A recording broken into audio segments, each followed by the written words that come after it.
Imagine if the reality you experience every single day, all the sights, sounds, sensations, isn't actually real in the way you think it is. Yeah, like what if it's all just a simulation, an incredibly detailed one? Exactly. For those of you who've maybe thought about this stuff or love science fiction, it might sound familiar. But it's really moved beyond just sci-fi now, hasn't it? It's being seriously discussed by top scientists, philosophers. Absolutely, and that's exactly where we're jumping in today for this deep dive. Yeah. We're tackling the simulation hypothesis head on. Right, the idea that our universe might just be a computer-generated reality. And our mission here is basically to unpack all the layers of this Yeah. really mind-bending concept. We want to give you a shortcut to getting up to speed on a theory that mixes science, philosophy, even some ancient ideas. And to do that, we're looking mainly at Nick Bostrom's work, specifically AI creation and the cosmic host, and also Rizwan Virk's book, The Simulation Hypothesis, the updated one. Plus, we'll touch on quantum computing developments. Okay, so let's start with the basics. The simulation hypothesis, the core idea. What is it, really? At its heart, it's the proposal that our physical reality, everything we perceive, is essentially a sophisticated computer program. Sounds simple enough when you say it like that, Yeah. but the implications are huge. Oh, definitely. And what's interesting is someone like Rizwan Virk, who's a computer scientist, worked in video games. He actually believes it. He says it's much more likely we are living in a kind of simulation than in a physical base reality. Wow. And I find his personal take fascinating, how he sees challenges as quests. Yeah, it's like reframing life as this grand game. He sees himself as both the player, outside the simulation, and the avatar inside it. That's quite a way to look at things. Yeah. Makes you think differently about struggles, doesn't it? It does. And Virk introduces this concept he calls the simulation point. Okay, what's that? That's the moment when virtual reality, VR, becomes so good you literally can't tell it apart from physical reality. Indistinguishable. Exactly. And at the same time, AI characters within that VR become indistinguishable from, well, us, from biological humans. Right. And the really striking thing is how his prediction for when this happens has changed, hasn't it? Massively. In 2019, he thought maybe 100 years away. A century. Okay. But now, in his updated book, he's saying we're a lot closer, maybe just a decade or two away. Whoa, that's a huge jump. Why the change? It's driven by the sheer speed of progress we're seeing in AI, VR, augmented reality, AR, even brain-computer interfaces, BCIs. Things are moving incredibly fast. That rapid progress really leads us neatly into Nick Bostrom's idea, doesn't it? The cosmic host. It does. Bostrom uses this term cosmic host to refer to, well, an entity, or maybe a set of entities whose preferences and agreements kind of dominate existence at the largest scale. Agreements. They're rules. Yeah, he called them concordats. Think of them as the shared understandings or maybe the physics, the rules of the game that operate across the cosmos, maybe even the multiverse if that exists. So who or what could this cosmic host actually be? Bostrom suggests a few possibilities. It could be huge, like galactic-scale civilizations, Okay. or incredibly powerful, superintelligent AIs, or, depending on your worldview, maybe even divine beings, gods. So naturalistic options like advanced aliens or AI, Yeah. and non-naturalistic ones like deities. Exactly. The key is they'd have immense power, either through technology like simulation capabilities and space travel, or through supernatural means. Okay, but how do we even get to the point of thinking a cosmic host is likely? What are the arguments, the pathways Bostrom talks about? Well, the most direct one is probably the simulation argument itself. The one that says if simulations can be made, we're likely in one. Pretty much.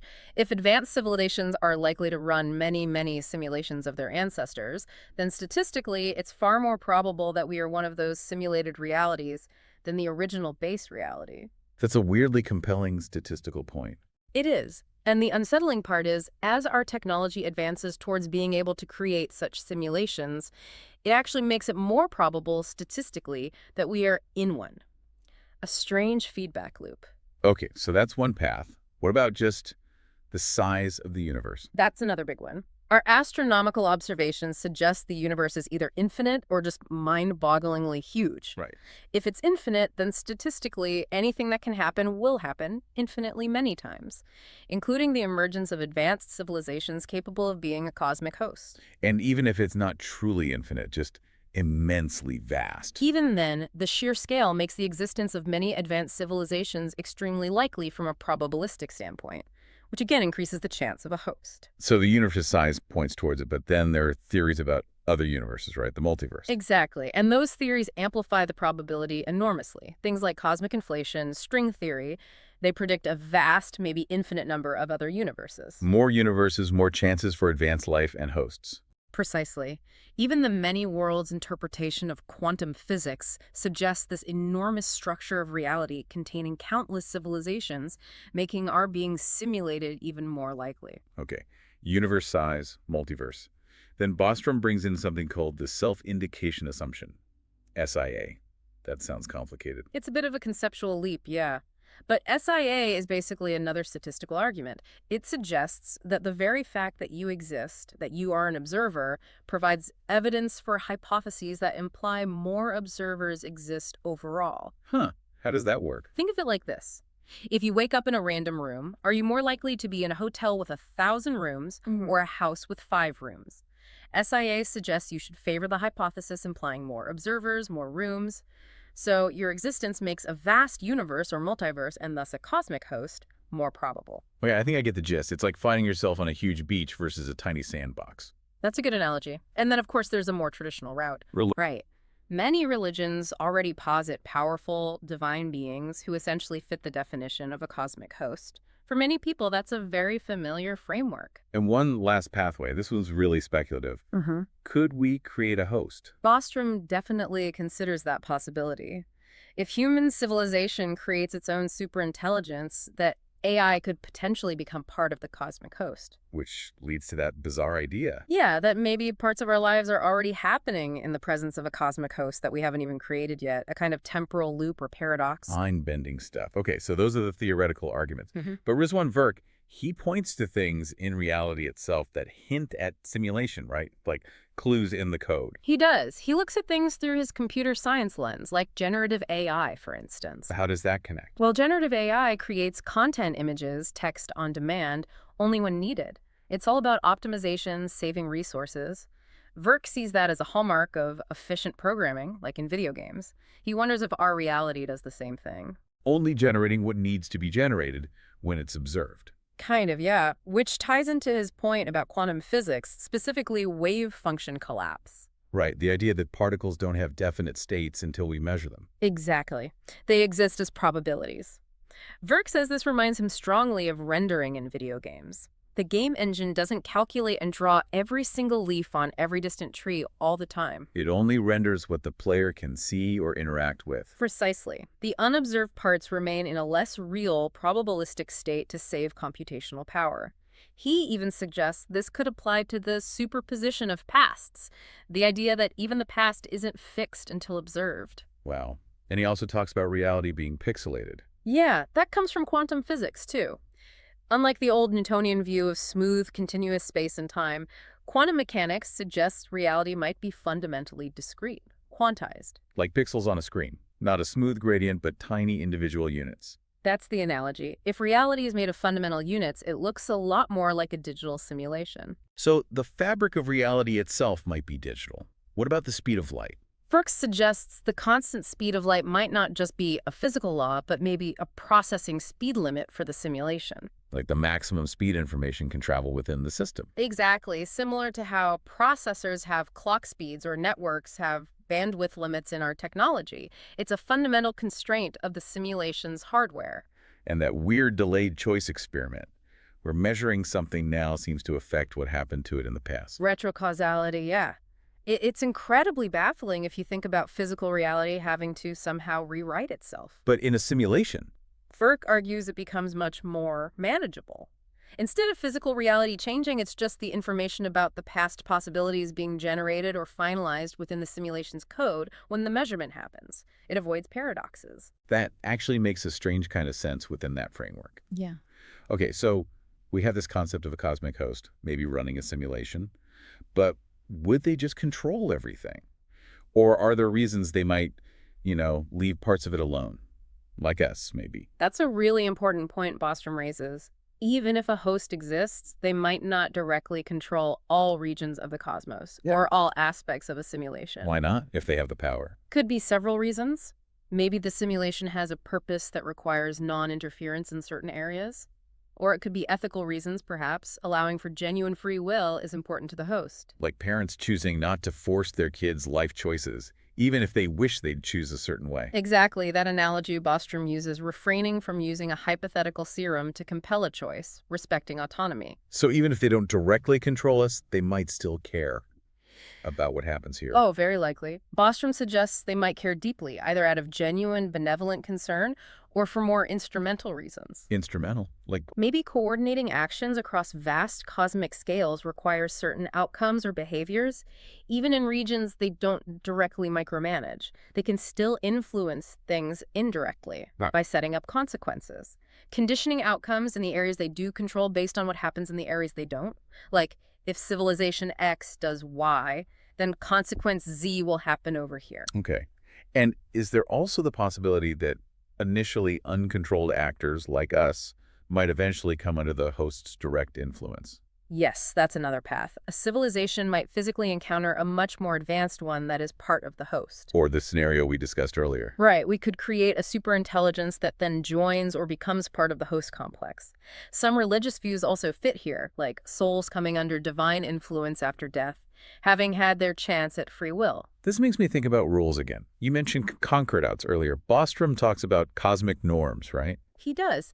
He suggests that just like we have norms in human society, everything from etiquette in a club to international laws like the Geneva Convention, there might be analogous cosmic norms at the very highest scale. Stable patterns of behavior, cooperative frameworks among these host entities. That's the idea, rules of the road for the cosmos, emerging from how these powerful entities interact. So why should we, or any civilization not directly controlled, bother respecting these potential cosmic norms? Bostrom gives two main reasons: prudential and morale epistemic. Prudential meaning, Practical. yeah, basically it's just smart, like following the house rules when you're a guest, or obeying the laws when you move to a new country. Even if you don't fully agree, it's usually wise not to antagonize the powers that be. Makes sense. And the moral or epistemic reason? That boils down to humility.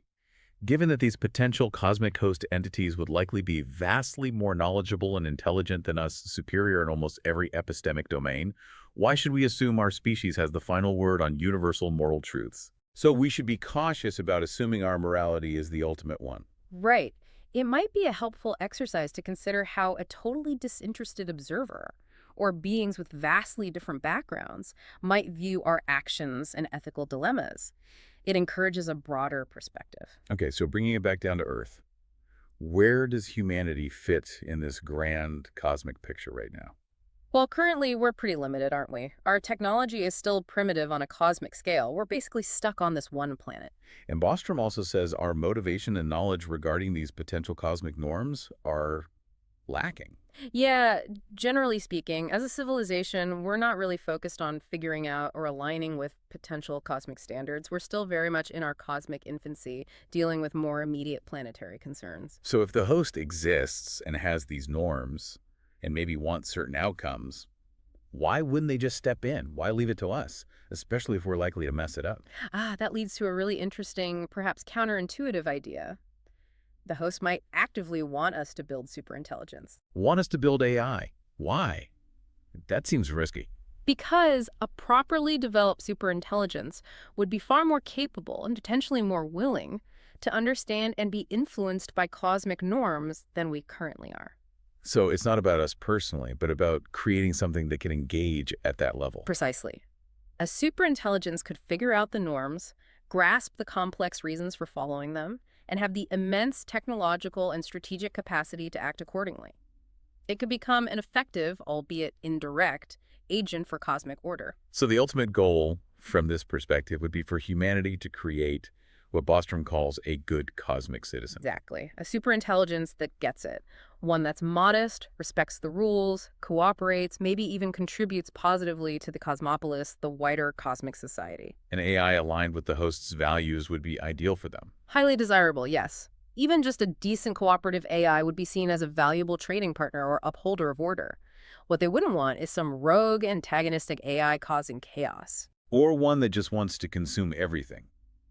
Bostrom mentions resource-satiable goals. Right. An AI whose goals aren't based on infinite expansion or resource acquisition might be preferred over one that wants to turn the entire universe into paperclips, for example. Okay, so they might want us to build AI. What about the timing? Do they want it done fast, or should we take our time?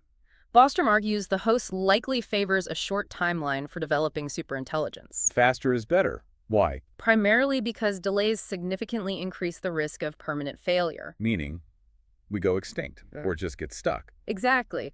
Our civilization either wipes itself out, perhaps with pre-superintelligent technologies like advanced weapons or early AI, or enters a state of permanent technological stagnation before achieving its potential. These risks, especially human-caused ones, look like they're rising sharply in the near future. So get the superintelligence built before we destroy ourselves. That seems to be the logic. However, there's a crucial caveat. The alignment problem. Making sure the AI is actually safe and beneficial. That's the one. The host would likely also prefer that we solve the alignment problem properly, provided it results in an AI that's adequately friendly to the host's likely values or norms, even if solving alignment means a short, self-imposed pause in development. So it's a balancing act. Build it fast to avoid self-destruction, but not so fast that we build something dangerously unaligned. It's a complex calculation of immense risks, yeah. What strikes me is how all this cutting-edge, futuristic thinking about AI and simulations seems to echo much older ideas, It really does create some striking parallels, especially when you look at, say, Eastern philosophies. like Hinduism, Buddhism, Jainism. Exactly. Their core concepts, the world being illusory, Maya, karma as the system of actions and consequences across lifetimes, reincarnation, they resonate strongly with the simulation idea. So life becomes like a series of quests or levels in a game. Right, and the cycle of rebirth, samsara, is like playing through again and again to resolve your karma points until you finally win or achieve enlightenment, nirvana, or moksha. Paramahansa Yogananda's idea of lives being dreams within a dream fits perfectly there. It really does. It captures that feeling of nested realities, of potentially being a player outside the current game frame. And it's not just Eastern thought, is it? Western traditions seem to connect too. Absolutely. Think about concepts in Judaism, Christianity, Islam, about divine record keeping. Like the scrolls of deeds on Judgment Day in Islam. Precisely. It maps quite well onto the idea of a massive database existing outside the simulation, tracking all our actions, like a cosmic game score or a replay file. What about angels? How might they fit this simulation framework? Well, traditionally, they're seen as guardians, messengers, recorders of deeds. In a simulation context, you could interpret them as sophisticated monitoring programs. Like background processes or non-player characters, NPCs, with special functions. Sort of, yeah. Agents operating perhaps outside the main simulation layer, tracking player actions, maybe intervening according to the simulation's rules, maintaining the system's integrity. And phenomena like near-death experiences, NDEs. People often describe them as feeling hyper-real, structured. NDEs are hard to explain purely materialistically. The simulation hypothesis offers a different lens. Maybe they represent a transition out of the physical simulation layer? Like accessing a different part of the program, or even briefly logging out. Could be seen that way. Perhaps moving to another state within the simulation, or even a temporary glimpse outside, like reaching a menu screen before being put back in the game. And this framework might even help explain things that science struggles with, like UFOs or psychic phenomena. Virk argues it provides a groundbreaking framework for them. UFOs could be entities from other simulation layers or dimensions, navigating the structure in ways we don't understand. And psychic abilities. Maybe glimpses into the underlying information, the code of reality, or accessing information outside the normal constraints of the simulation's physics. It offers a potentially non-supernatural, information-based explanation. Which brings us to maybe the most profound implication.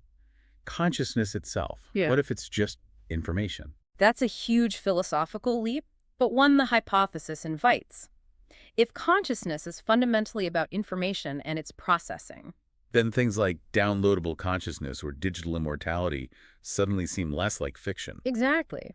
Ray Kurzweil's singularity idea, where AI surpasses us and we might merge with it, upload ourselves, fits right in. It reminds me of stories like Altered Carbon, where people swap bodies, essentially transferring their consciousness stack. It really makes you question what the self is. It absolutely does.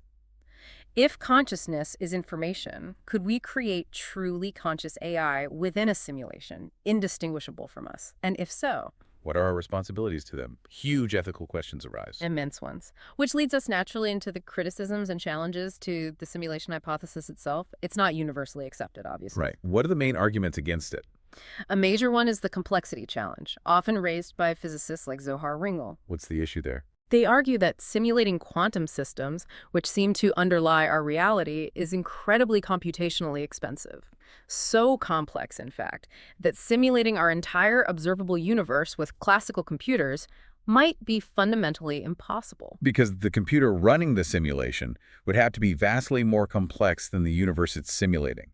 Essentially, yes. Our reality seems to get more complex the closer we look.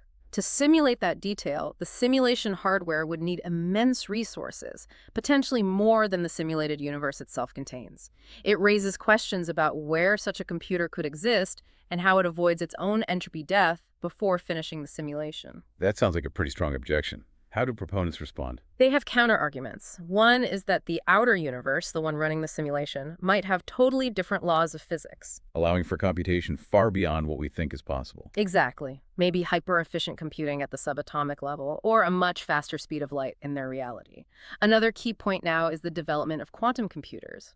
Because they can simulate quantum systems efficiently. They're inherently suited for it, much more so than classical computers, so the very technology that reveals this complexity might also hold the key to simulating it. Interesting. Okay, what other criticisms are there? There's the who cares argument, right? Yeah, some philosophers basically say, look, if the simulation is perfect, completely indistinguishable from a base reality, then what difference does it make to us? How does it change how we live or do science? Exactly. They see it as just another metaphysical, skeptical hypothesis, like wondering if we're brains in vats or being deceived by Descartes' evil demon. Interesting thought experiment, maybe, but not practically relevant or testable. And related to the complexity thing, there's also the no shortcuts observation. Right. Unlike our video games, which often use tricks like rendering distant objects in lower detail to save power. Reality doesn't seem to do that. It appears not. When we look closer with microscopes or telescopes, we generally find more detail, more complexity, not less. This seems to contradict the expectation of optimization we'd have for an efficient simulation. Okay, so complexity, testability, lack of obvious shortcuts. And then there are the ethical concerns we touched on, especially regarding AI. Yes, and these become very relevant if we are on the verge of creating simulations or AI. If we can create simulated conscious beings, what duties do we have towards them? Like, should we tell them they're in a simulation? As explored in films like The 13th Floor, what if knowing ruins the purpose? It's a deep ethical maze. And beyond simulated beings, there's the whole alignment problem with AI itself, ensuring it doesn't learn harmful behaviors from us, the risks of autonomous systems, even the nightmare scenario of killer AI. These aren't just theoretical if we're potentially building the next layer of simulation or cosmic influence. It really brings the responsibility home.